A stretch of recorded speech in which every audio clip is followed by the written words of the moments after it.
யார் பணத்திலே சந்தோஷமாக இருக்க முடியாது. அப்பா சம்பாரித்து பையன் சந்தோஷமாக இருக்க முடியாது. எல்லாருக்கும் அவங்க டர்ன் வரும். அப்போ சம்பாரித்து தான் செலவு பண்ணணும்.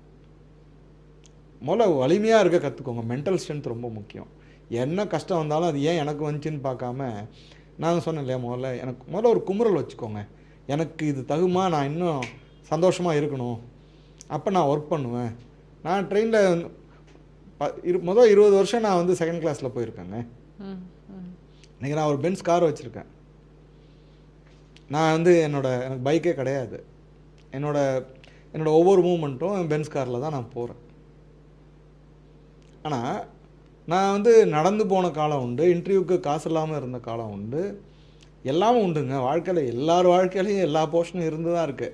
பட் அந்த எல்லா எலிமெண்ட்லேயும் நாளைக்கு நல்லா இருப்போம், அன்றைக்கி செலவு பண்ணுவோங்கிற, இன்றைக்கி பாடுபடுவோங்கிற மன வலிமை, ரெண்டாவது லைஃப் மேலே நம்பிக்கை, இன்றைக்கே அனுபவிக்கணும் இல்லாமல் என்றைக்கு வேணால் அனுபவிக்கலாம், என்றைக்குமே அனுபவிக்கலாம், சந்தோஷமாக இருக்கலாங்கிற உங்கள் மேலே லைஃப்பில் வந்து கான்ஃபிடென்ட் இருந்தால் மட்டும்தான் இன்றைக்கி கஷ்டத்தை தாங்குவீங்க.